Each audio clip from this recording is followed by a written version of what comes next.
Good morning class. आज का हमारा टॉपिक है विशेषण। विशेषण में हमें क्या क्या करना है वह देख लीजिए। सबसे पहले हम करेंगे विशेषण कहते किसे हैं, विशेष्य और विशेषण क्या है, विशेषण के भेद कितने हैं। सबसे पहले विशेषण किसे कहते हैं? जो शब्द संज्ञा या सर्वनाम की विशेषता बताते हैं उन्हें विशेषण कहते हैं। संज्ञा और सर्वनाम आप जानते ही हैं, किसी भी व्यक्ति, वस्तु, स्थान या उसकी भावनाएं, उनकी विशेषताएं बताने वाले शब्दों को विशेषण कहते हैं। दूसरा, विशेषण और विशेष्य क्या होता है? विशेषण और विशेष्य का अंतर जानने के लिए हम लोग कुछ एग्जाम्पल करेंगे। वह वाक्य जिसमें विशेषण होता है उसमें विशेष्य होना आवश्यक है, क्योंकि विशेष्य क्या है? जिसका विशेषण बताया जा रहा है, जिसकी विशेषता बताई जा रही है। आप किसी न किसी की विशेषता तो बता ही रहे होते हैं, तभी वो विशेषण बनता है ना।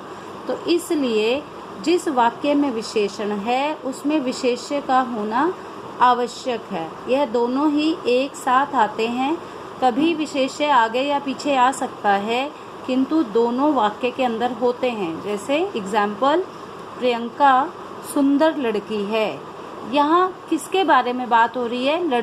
प्रियंका के बारे में, जो कि एक लड़की है। कैसी है वो? सुंदर है। तो उसकी तारीफ, उसका विशेषण है उसकी सुंदरता। लेकिन बात किसके बारे में हुई थी? लड़की के बारे में। लड़की है विशेष्य और उसकी जो सुंदरता की बात की गई वह था विशेषण। दूसरा, बाहर काली गाय खड़ी है। यहाँ पर बात हो रही है किसके बारे में? गाय के बारे में। तो जिसके बारे में वाक्य में बात की जाए वह विशेष्य होता है।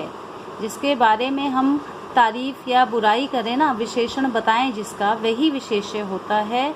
और जो उसकी तारीफ या अच्छाई या बुराई जो भी की जाती है, गुण बताया जाता है, वह विशेषण होता है।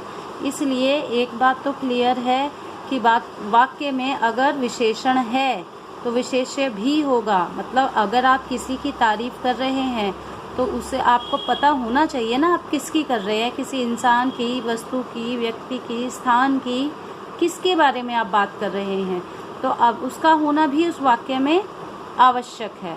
तो यहाँ पर हमारा विशेषण और विशेष्य तो क्लियर हो गया है।